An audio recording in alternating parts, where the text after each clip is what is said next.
the divine call, the past life connection between the master and the mountain. No one can explain why Arunachala has such a strange attraction for humanity, and especially for a 16-year-old boy who has never set foot on it, never seen its image, never heard any detailed story about it. But in the Indian spiritual tradition, it is completely explainable. There are souls who carry promises from their previous lives. Arunachala in ancient scriptures, the form of Shiva. Arunachala is described in the Skanda Purana as the incarnation of Shiva in the form of the eternal fire. Not the fire that burns, but the fire that burns the ego. The ancients believed that whoever comes to Arunachala with a mind of seeking the truth, sooner or later will receive an opening from within himself. It is not the mountain that does it, but the mountain that awakens. The first call, Ramana at the age of 16 hears the name Arunachala. A strange thing happened. He heard the name Arunachala from the mouth of a relative. Just a name, no description, no story. But his heart was moved. He wrote later, "Never before had I felt anything so sacred. Just hearing the name Arunachala, I knew it was my home. It was not joy. It was recognition. Like a traveler finding his home after many wanderings." So what really called him? Not the external, not knowledge. It is the force field of Arunachala, which the sages call the magnetic pull of grace. It does not pull your body. It pulls your being back to its original state. Explained in Advaita Vedanta, non-dual Arunachala is the silent guru. In Advaita, a guru does not have to be a human being. A guru is the embodiment of pure awareness. For Ramana, Arunachala was unmoving presence, absolute silence, pure selflessness, the embodiment of formless Brahman. Arunachala was the real guru. Ramana was just a disciple, a child nurtured in the embrace of absolute silence. There was a time when the disciples asked, "Master, why do you call Arunachala Guru?" He smiled and replied, "You are God. You have attracted me with your grace. You have taught me with your silence. You are my mind." A previous life encounter. Many Indian gurus believe that Ramana and Arunachala had a connection from many lives. Not a connection between a person and a mountain, but a connection between mind and mind, between I and I am, between the individual and the whole. Arunachala is not where Ramana came from. Arunachala is where Ramana returns. Arunachala is a living guru, not an ordinary mountain. Arunachala, the unchanging awakened presence. While human beings are constantly changing, fluctuating with emotions and thoughts, Arunachala remains an absolute unchanging. He does not speak. He does not teach in theory. He does not distinguish between who comes and who goes. But his presence is the most powerful guru. Because in the Advaita tradition, the most powerful thing is not the teaching, but the presence. When someone is near an enlightened being, their presence is enough to dispel the darkness in the mind. Arunachala is the purest level of presence, unadulterated, egoless, unchanging. It is like the original frequency of the universe, and when the aspirant touches that frequency, his inner self is synchronized like a machine returning to perfect factory settings. Ramana was the first to feel it fully. The mountain is guru when he is no longer material. Some visitors come to Arunachala and see only a rock mountain. That is not unusual. To see Arunachala as living guru, You must have a certain level of sensitivity of the mind, like a sensor that turns on when the ego becomes silent.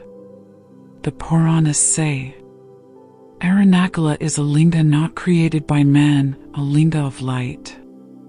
The enlightened ones see, not a rock, not an old hill. They see the cosmic consciousness fixed in form, like a star that has fallen to the ground and remains still for thousands of years. Ramana explains, for the ordinary person, Arunachala is a mountain. For the seeker, Arunachala is grace. For the one who knows who he is, Arunachala is his own heart. Why is Arunachala the silent guru? All true masters have taught in silence. From the Buddha to Lao Tzu to the Rishis in the forest, silence has always been the highest form of teaching. Ramana says, words destroy the truth. Silence preserves the truth. Arunachala is that primordial silence. No pomp, no show, no promises, no enticements. He just is. And it was this absolute state of being that trained Ramana throughout his journey to enlightenment. How does the silent guru teach? Without words. Not through ritual. Not through form. But through his infinite silence. The non-dual field around him. The energy of ego dissolution. The vibrations that bring the mind back to its original purity. All are invisible but have a deeper effect than thousands of lectures. A person who comes to Arunachala, even if he does not know how to meditate, will naturally sit down quietly for no reason. Feel less worried. Reduce inner noise. Realize the feeling of coming home. That is the teaching from the living guru. Ramana's immortal saying, Arunachala is the guru, I am only an instrument. Asterisk. He never claimed to be the guru. He said that all the credit belongs to Arunachala.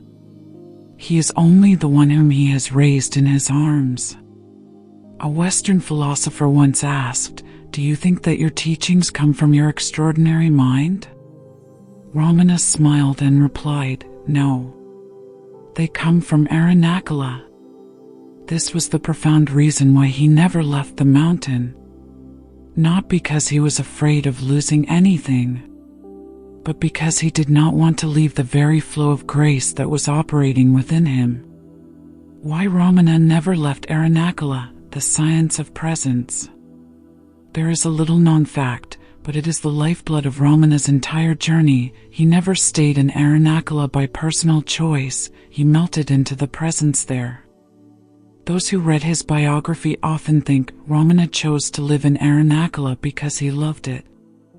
But Ramana himself put it quite differently. Arunachala held me as a magnet holds a block of iron. There was no will of mine in it. This is not a metaphor.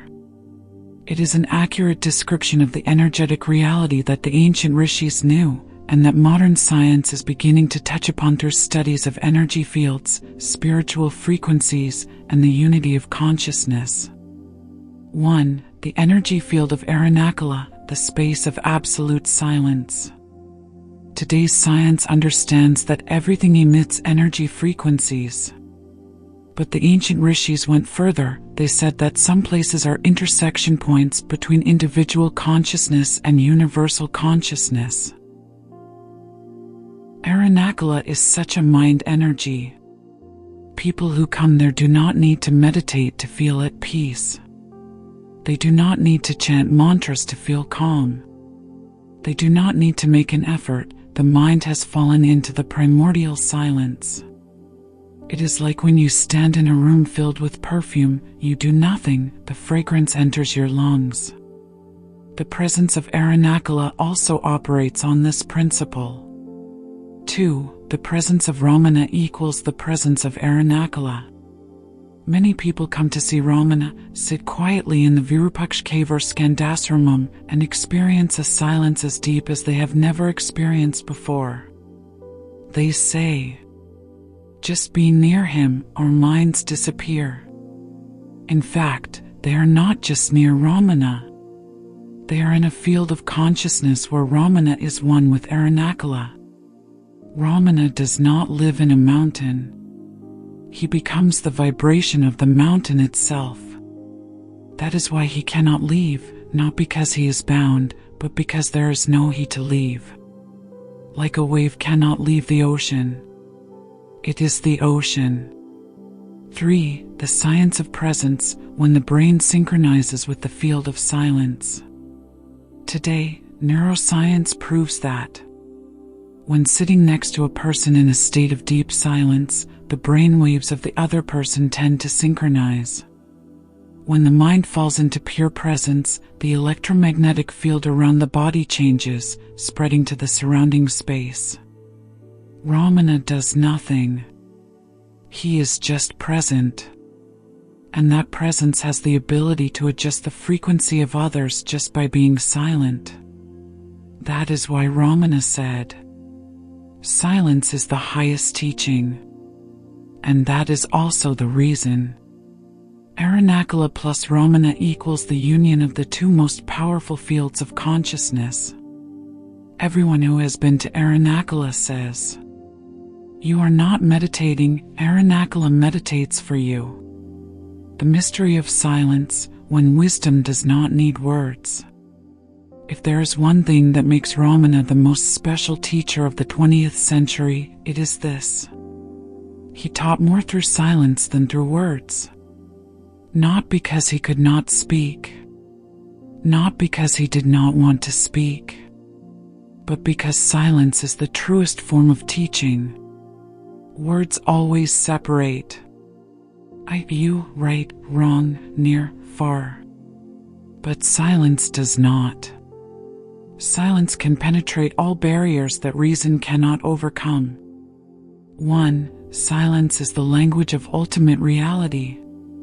When the mind has gone beyond thought, beyond form, beyond the ego, what remains can only be expressed in one thing, pure silence.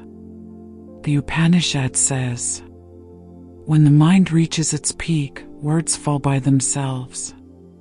Ramana is the most vivid example of this truth. He did not try to explain the truth. He became the truth. And from his silent presence, a kind of understanding flows that only an open heart can receive. 2. Silence, the ego burning tool. When Ramana sat in silence, all those present felt that. Their hearts became lighter. Thoughts no longer dominated. The presence of I faded. A space of emptiness, fullness appeared. That is the powerful effect of silence. Words always touch the thoughts. But silence touches the root of the ego. People came to Ramanaswaram and just sat looking at him. No need to talk. No need to ask. No need to expect an answer. And they leave with their hearts light, as if bathed in the cosmic stream. White medium star 3. The silence of Arunachala and the silence of Ramana are one. This is the key point. Arunachala is the guru of silence. Ramana is also the embodiment of silence. These two silences are not two. They are one frequency, one state, one nature. We can understand it like this. Arunachala is the outer silence. Ramana is the inner silence. And the seeker is the bridge between the two silences. When you come near Ramana, you feel silence. When you come near Arunachala, you also feel silence, but a more primal, more ancient, more pure form of silence. That is why Ramana said, Arunachala is my heart. Not the physical heart. but the Hridium, the ultimate heart, where the entire universe dissolves into a single point.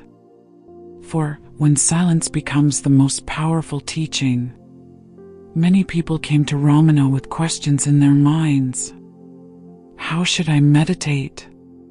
How should I face suffering?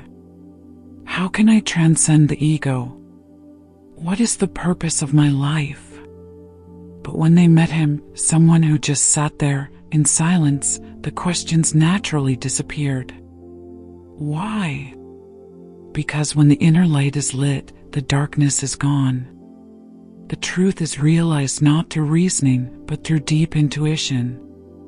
Ramana's silence was not emptiness. It was a state of radiance. A Western saint said, "The greatest light is sometimes not seen, but only felt." That is the energy of Ramana's silence. 5. Silence is not the absence of sound, but the presence of truth. This is what modern people often misunderstand. Silence is not the absence of sound.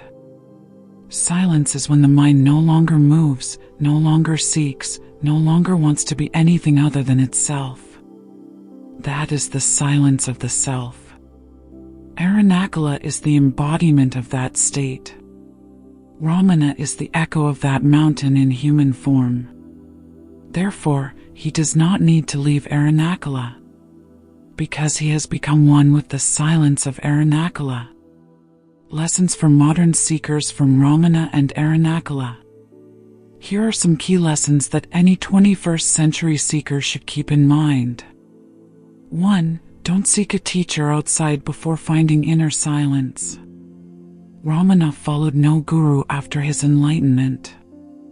He didn't seek more knowledge. He just returned to his original state of silence. This speaks to a fundamental truth. The greatest teacher in life is inner silence. You can read thousands of books, watch thousands of spiritual videos, but if you don't know how to return to silence, everything is just theory. 2.